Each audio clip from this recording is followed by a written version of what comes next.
ही जीवनगाथा त्या महान व्यक्तीची आहे ज्यांच्या स्मरणार्थ हे भव्य स्मारक उभारण्यात आले आहे. कृष्ण कृष्ण हरे हरे हरे राम राम राम हरे.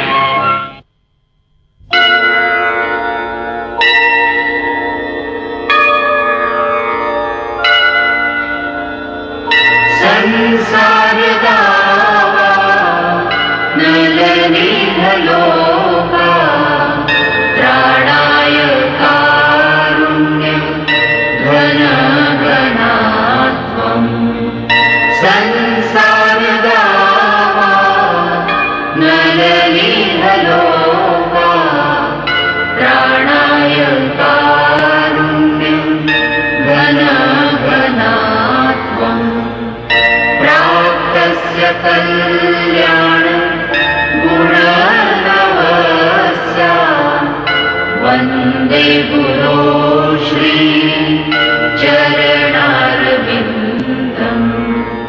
वन्दे गुरो श्री चरणारविन्दम्. वन्दे गुरो श्री चरणारविन्दम्. वन्दे गुरो श्री चरणारविन्दम्. वन्दे गुरो श्री चरणारविन्दम्.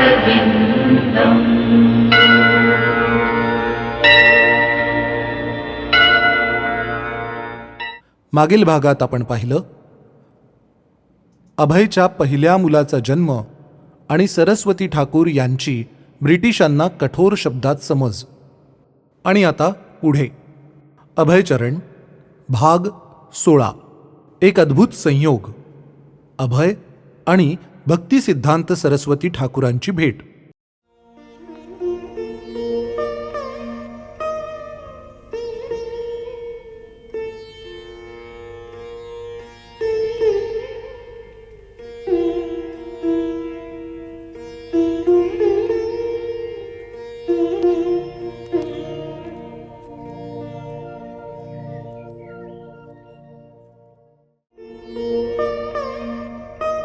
बाबा बाबा हां दादा बाबू आलेत. सुनबाई आणि बाळाला घेऊन. अरे मी माझ्या विचारातच गुंतलोय, लक्षच नाही. अभय ये, खुशी राहा, सुखी राहा, सुखी राहा. आले आले आले आले आले आले. ये ये ये बाळा ये इकडे. हा इकडे नमस्कार कर. ये हा हा ये ये हा हा हा ये इकडे. हा इकडे इथे इथे ठेव. हा इथे नमस्कार कर. हा ठेव ठेव. हा हा नमस्कार. हरे राम राम राम हरे हरे. हरे कृष्ण कृष्ण कृष्ण हरे हरे.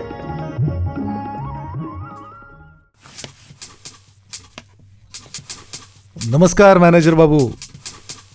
अरे नरेन, ये बस. आहेस कुठे सध्या? भेटलाच नाहीयेस. अरे मी तर तुझ्या समोरच आहे. नरेन 2 मिनिट. हा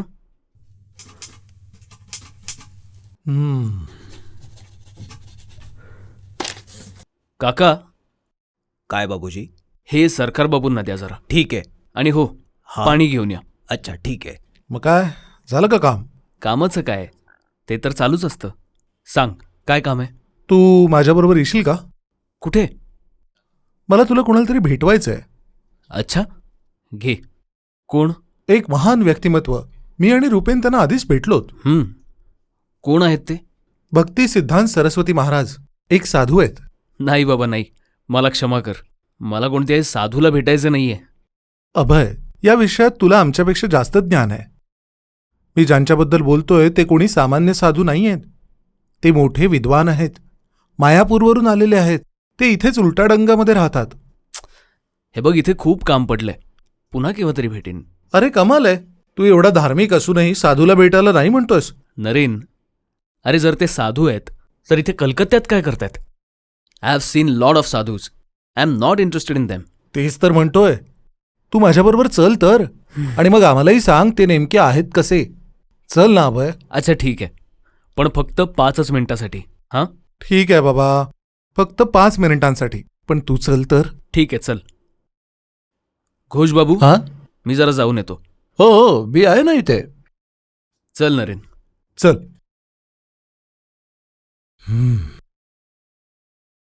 श्री चैतन्य महाप्रभू आणि त्यांचे सर्वोत्तम भक्त यांच्यासारखे हितकारी ना यापूर्वी कधी कोणी झाले, ना आहेत, ना पुन्हा कधी होतील.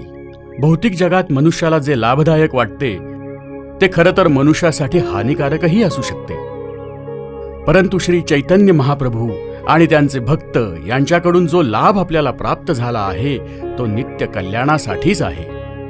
आणि हा लाभ केवळ एका देशाकरिता अथवा एका जातीकरिता मर्यादित नाही, तर संपूर्ण विश्वासाठी हितकारी आहे. म्हणूनच तर श्री चैतन्य महाप्रभूंच्या शिकवणीचा प्रचार करणे हे आपलं परम कर्तव्य आहे.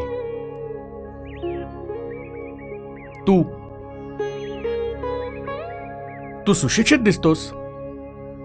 तू श्री चैतन्य महाप्रभूंच्या शिकवणीचा प्रचार का नाही करत? कोण, मी? हो, तूच. जा, जगाच्या कानाकोपऱ्यात प्रचार कर. हेच तुझं परम कर्तव्य आहे. मला क्षमा करा, पण आजच्या या वातावरणात आमचं ऐकणार तरी कोण? जेव्हा लहानांपासून मोठ्यांपर्यंत सगळे देशाच्या स्वातंत्र्य लढ्यात गुंतले. तू बरोबर बोलतोयस. देशाला स्वातंत्र्य मिळवून देणं हेही एक कर्तव्य आहे, परंतु हे परम कर्तव्य नाही. तुम्हाला काय वाटतं, इंग्रजांपासून स्वातंत्र्य मिळवून तुम्ही खऱ्या अर्थाने स्वतंत्र व्हाल? राजकारणी बदलतील, परंतु राजकारण नाही बदलणार. मी ज्या स्वातंत्र्याबद्दल बोलतोय ते राजनैतिक सीमांच्या बंधांपासून मुक्त आहे. या भौतिक जगातील प्रत्येक वस्तू नश्वर आहे. केवळ कृष्ण भक्ती हेच नित्य सत्य आहे. मनुष्याने बनवलेले राजनैतिक नियम कधीही मनुष्यासाठी लाभकारक असू शकत नाहीत. हा वैदिक शास्त्र आणि गुरुशिष्य परंपरेचा अभिनिर्णय आहे. आणि जेव्हा मनुष्य आपल्या नश्वर भौतिक शरीर आणि जन्मभूमीलाच पूज्य मानू लागतो, तेव्हा तो या मिथ्या धारणेत हरवून जातो. आणि या जगातील कोणताही नेता त्याला त्या मिथ्या धारणेतून, भ्रमातून बाहेर येऊ देत नाही. मनुष्यच काय, तर प्रत्येक जीव श्रीकृष्णांचा नित्य दास आहे. म्हणून मनुष्याचं परम कर्तव्य आहे की त्याने हे वास्तव समजून घ्यावं आणि इतरांनाही सांगावं. कृष्ण भक्तीला भारतीय राजनैतिक परिवर्तनासाठी प्रतीक्षा करण्याची आवश्यकता नाहीये. कृष्ण भक्तीचा प्रचार इतका आवश्यक आहे की तो कोणासाठीही थांबू शकत नाही. म्हणूनच तुमच्यासारख्या सुशिक्षित तरुणांनी हे समजून घेणं आणि इतरांना समजावून सांगणं अत्यंत आवश्यक आहे. अच्छा, तर ही सभा आपण इथेच समाप्त करूया. हरे कृष्ण. आता तुम्ही माझ्या बरोबर म्हणा, हरे कृष्ण हरे कृष्ण कृष्ण कृष्ण हरे हरे, हरे कृष्ण कृष्ण कृष्ण हरे हरे, हरे राम राम राम हरे हरे. हरे राम राम हरे हरे.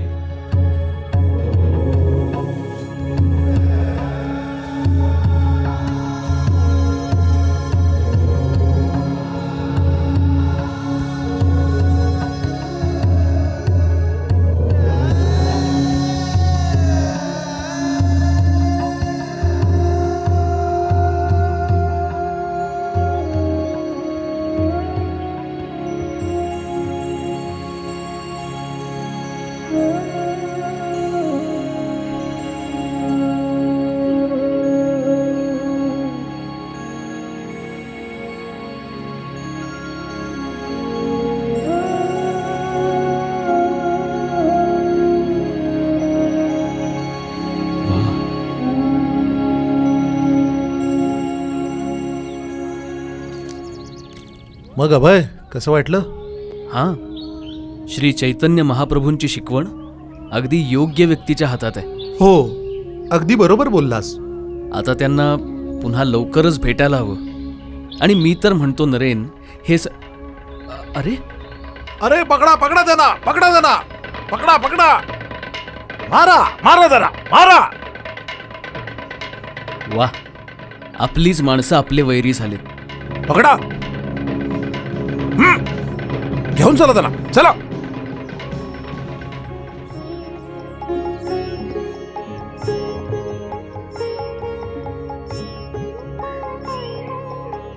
तुम्हाला काय वाटतं, इंग्रजांपासून स्वातंत्र्य मिळवून तुम्ही खऱ्या अर्थाने स्वतंत्र व्हाल? राजकारणी बदलतील, परंतु राजकारण तसेच राहील.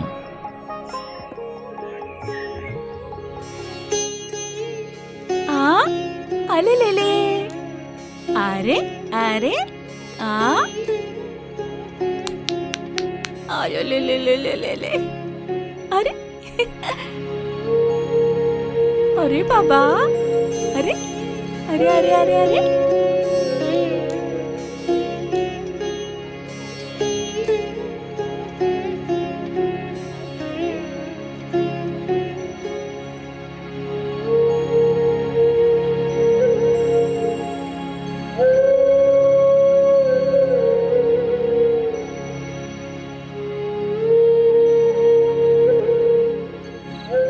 मी ज्या स्वातंत्र्याबद्दल बोलतोय ते राजनैतिक सीमांच्या बंधांपासून मुक्त आहे.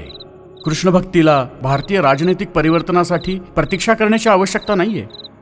कृष्ण भक्तीचा प्रचार इतका आवश्यक आहे की तो कोणासाठीही थांबू शकत नाही. हरे कृष्ण कृष्ण कृष्ण हरे हरे, हरे राम नमस्कार. राम राम. नमस्कार. नमस्कार. बोला. मी तुमच्या गुरु महाराजांना भेटू शकतो का? माफ करा, तुम्हाला थोडा उशीर झाला. आज सकाळीच गुरु महाराजांनी जगन्नाथपुरीला जाण्यासाठी प्रस्थान केले. ते 2 आठवड्यांनंतर परत येतील. राम राम या. हो. हरे कृष्ण इथे बसा. हरे कृष्ण. मी तुमच्यासाठी प्रसाद घेऊन येतो. ठीक आहे. हरे हरे, हरे राम राम राम हरे हरे, हरे कृष्ण कृष्ण कृष्ण हरे हरे, हरे राम राम राम हरे हरे.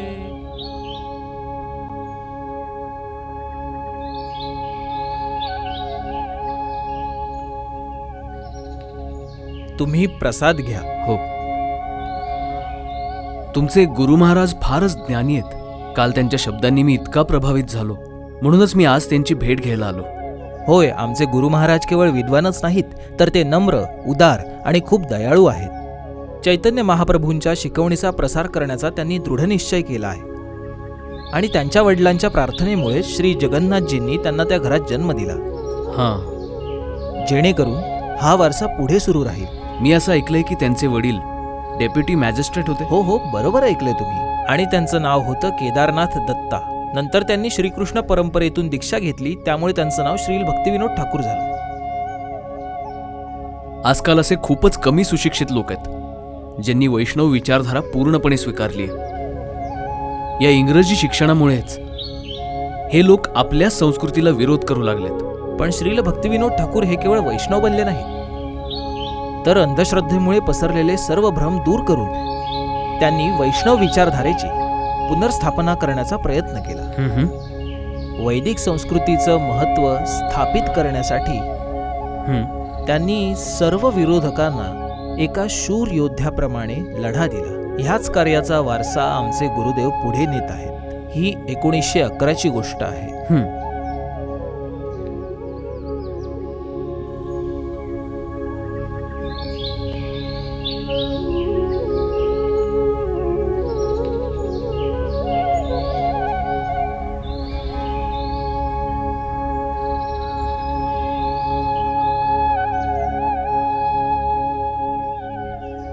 बाबा, तुमची तब्येत बरी नाही.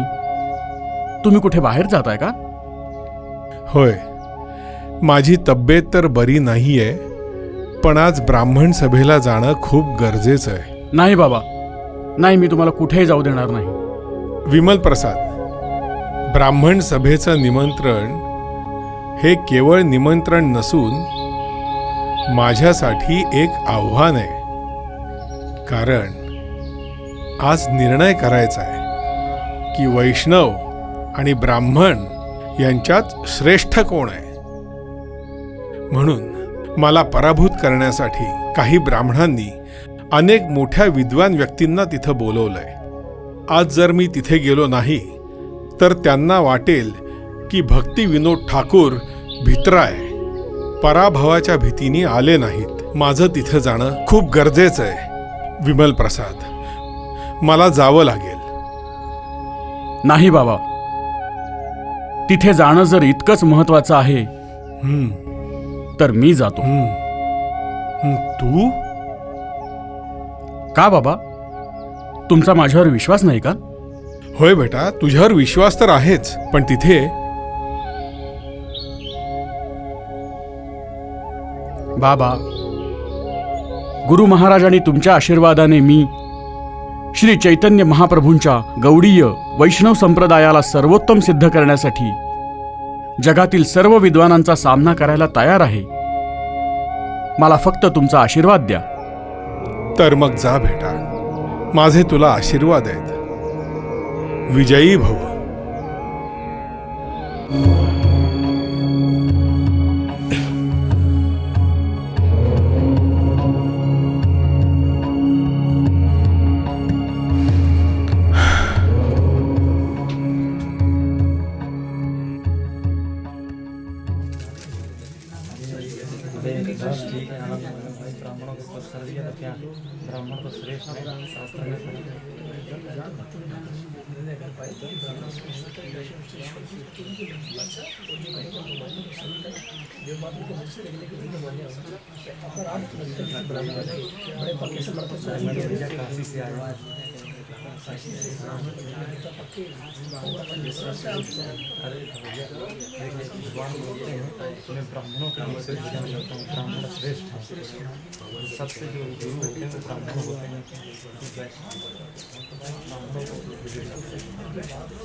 नमस्कार. नमस्कार. तुम्ही एकटेच आलात? भक्ती विनोद ठाकूर कुठे आहेत? त्यांची तब्येत बरी नाहीये म्हणून त्यांनी मला पाठवलंय. आजारी आहेत का? काय झालंय त्यांना? तसं काही विशेष नाही. सर्व मान्यवर आलेत का? होय विमल बाबू, पण भक्ती विनोद ठाकूर आले नाहीत हे ऐकून सगळे खूप निराश होतील. हरी इच्छा, तुम्ही आसन ग्रहण करा.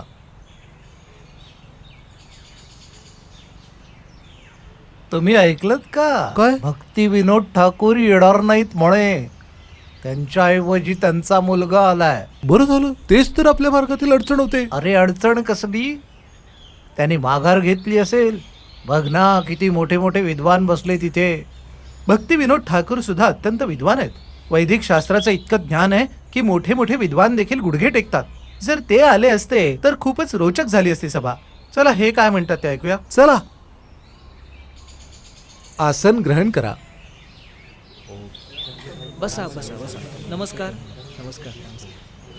हो बसा. मोठी हस्ती. सज्जनो, आता सभेला सुरुवात करूया.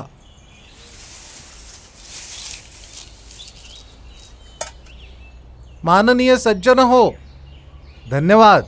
तुम्ही आजच्या सभेला उपस्थित राहिलात याबद्दल आम्ही आपले आभारी आहोत. सज्जनो, तुम्हाला तर माहितीच आहे की सभेचं आयोजन ब्राह्मण आणि वैष्णव यांच्यातील मतभेद दूर करण्याच्या उद्देशाने करण्यात आलेलं आहे. आजच्या सभेचे प्रमुख वक्ते भक्ती विनोद ठाकूर प्रकृती अस्वास्थ्यामुळे उपस्थित राहू शकले नाहीत, परंतु त्यांच्या जागी त्यांचे पुत्र श्री विमल प्रसाद येथे आले आहेत.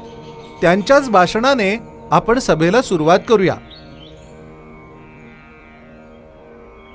विमल बाबू या.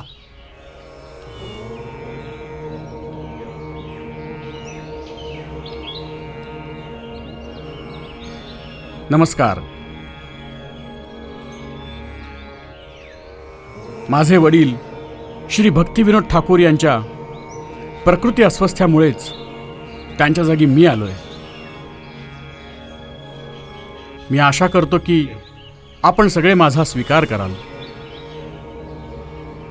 भारतवर्षाच्या उत्तरेला हिमालयाच्या शिखरापासून ते दक्षिणेला कन्याकुमारीपर्यंतची जी ही पवित्र भूमी आहे, आध्यात्मिक विकासासाठी सर्वोत्तम आहे. आणि या आध्यात्मिक विकासाचे जे मार्गदर्शक आहेत तेच ब्राह्मण म्हणवले जातात. महाभारतात लिहिलेलंच आहे की पृथ्वीवरील मनुष्यच काय पण सर्व लोकातील देवताही त्यांना प्रणाम करतात.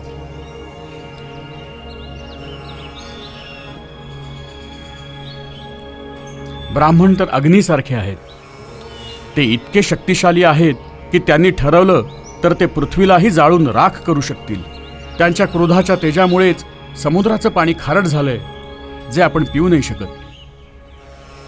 ब्राह्मण आपल्यासाठी पूजनीय तत्व आहेत. ब्राह्मणांच्या कृपेनेच देवता स्वर्गात निवास करतात. ब्राह्मणांच्या तोंडून निघालेले वचन कधीही व्यर्थ होत नाहीत. ब्राह्मणांच्या प्रसन्नतेनेच देवताही प्रसन्न होतात. ब्राह्मणांची स्थिती भौतिक जगात परम उच्च स्थानी आहे. यात काहीच शंका नाही की ब्राह्मण सत्कर्मी आहेत आणि भौतिक दृष्टीने मनुष्यात सर्वश्रेष्ठ आहे. परंतु याहूनही वरची श्रेणी वैष्णवांची दिव्य स्थिती आहे. कारण वैष्णव भौतिक जगाच्या विधीपासून मुक्त आहेत.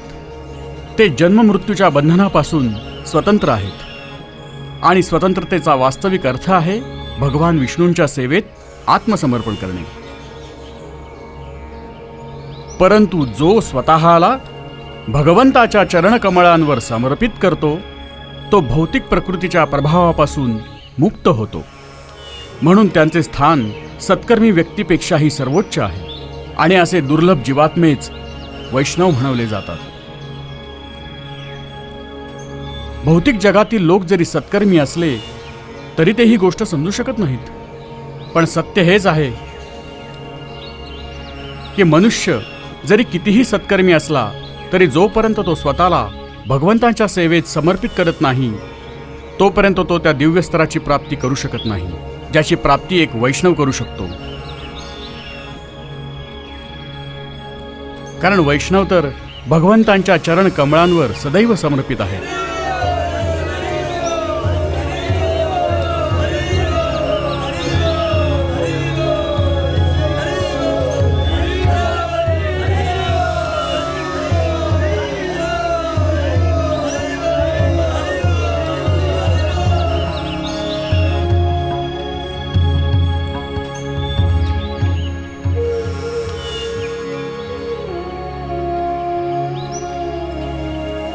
हे काय, तुमच्या डोळ्यात पाणी?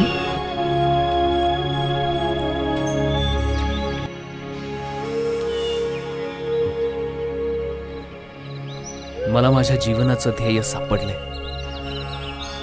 आजपासून श्रील भक्ती सिद्धांत सरस्वती ठाकूर हेच माझे गुरु महाराज आहेत.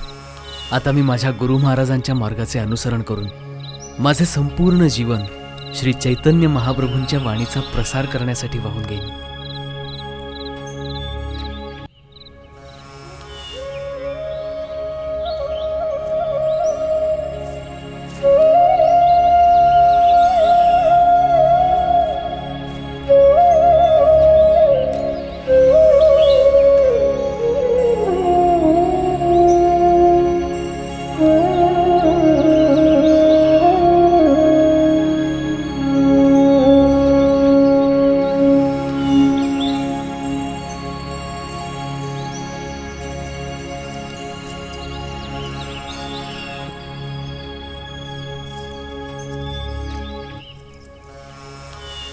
तुम्ही ठीक तर आहात ना? हो. आज ऑफिसला नाही जायचं का? नाही.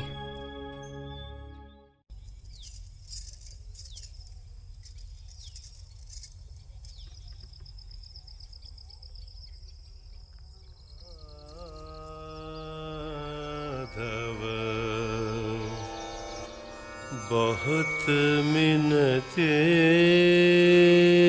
करो तो माधव,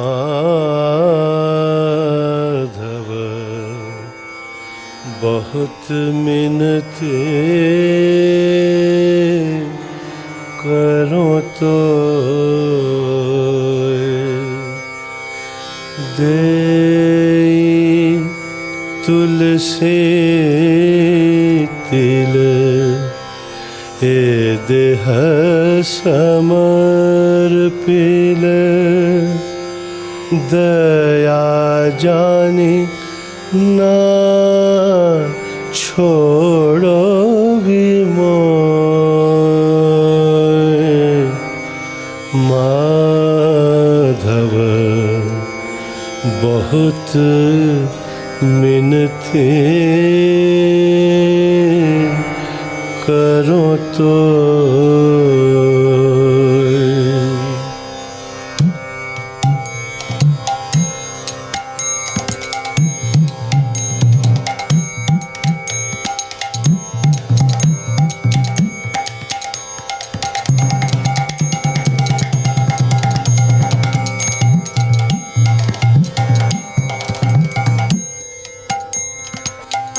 माधव बहुत मिनती करो तो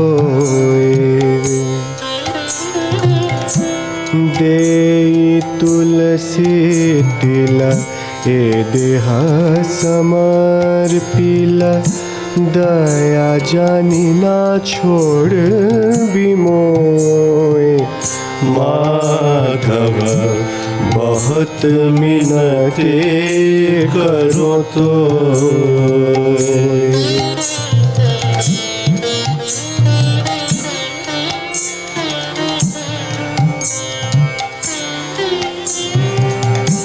गणित दोष गुण लेश न पाववी गणित दोष गुण लेश न पाववी तुहु जब करव विचार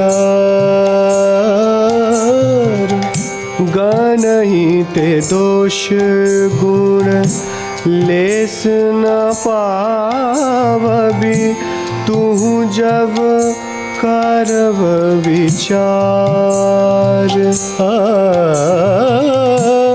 तुहु जगन्नाथ जगत कहायसे तुहु जगन्नाथ जगत कहायसे जग बाहिर नह छार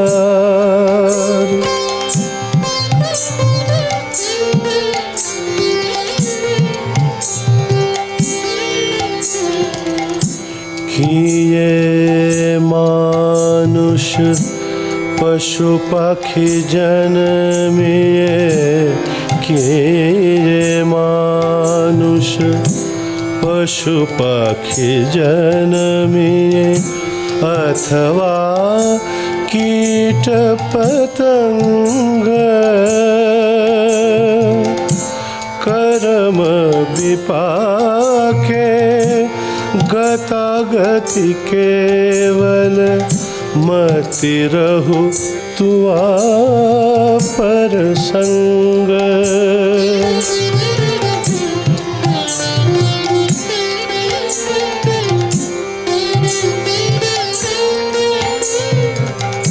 भनय विद्यापति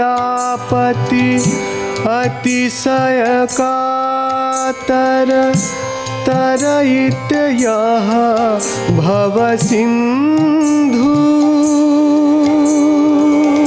तू आपद पल्लव करि अवलंबन तिलक देह दीनबंधु